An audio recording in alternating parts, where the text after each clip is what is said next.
তো hello guys, welcome. চলে এসেছে আমাদের চা নিয়ে এসেছে ময়ূরী। এখন খাবো চা। আর আজকে হচ্ছে চৈত্র সংক্রান্তির দিন।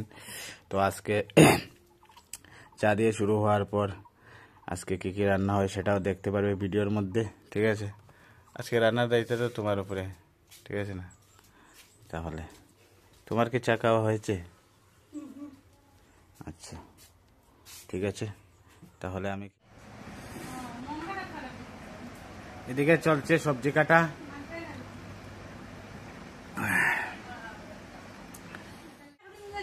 প্রচন্ড গরম লাগছে, তাই এখন ফ্রিজ থেকে ঠান্ডা জল খাবো, ঠিক আছে? তো চলছে ঢেঁকি শাকের রান্না। এদিকে পাকশিতে ময়ূরী, সবজি কাটাতে মা, আর আমি মোবাইল হাতে নিয়ে ভিডিও ক্যামেরা করছি। এটা হচ্ছে ঢেঁকি শাক, কেউ কেউ আবার এটাকে পালই শাকও বলে।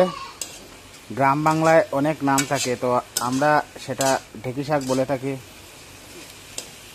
আর আজকে যেহেতু চৈত্র সংক্রান্তি, মানে আমাদের এখানে জানি না কার কোথায় কোন জায়গাতে কীরকম কোন স্টেটে, তো আমাদের ত্রিপুরাতে আজকের দিনে নিরামিষ খাওয়া হয়।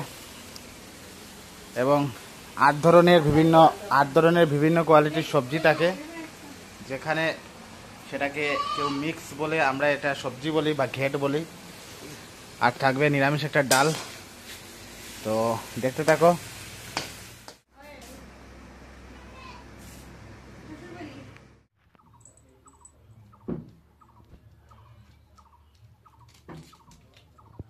চলছে 8 রকমের সবজি দিয়ে মিক্স ভেজিটেবল, মানে ঘেট।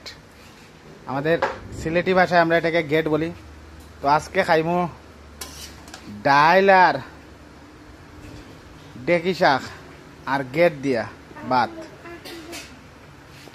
আর লগে থাকবো খারকুল ভাজা, ঠিক আছে? তো এখানে সব ধরনের সবজি রয়েছে। রামাইশ রয়েছে, বাঁধাকপি রয়েছে, মিষ্টি লাউ রয়েছে, কাঠল রয়েছে, কারকুল রয়েছে, গাজর রয়েছে, কলার বুগল রয়েছে, আম রয়েছে। এইভাবে করে 8 রকমের সবজি রয়েছে।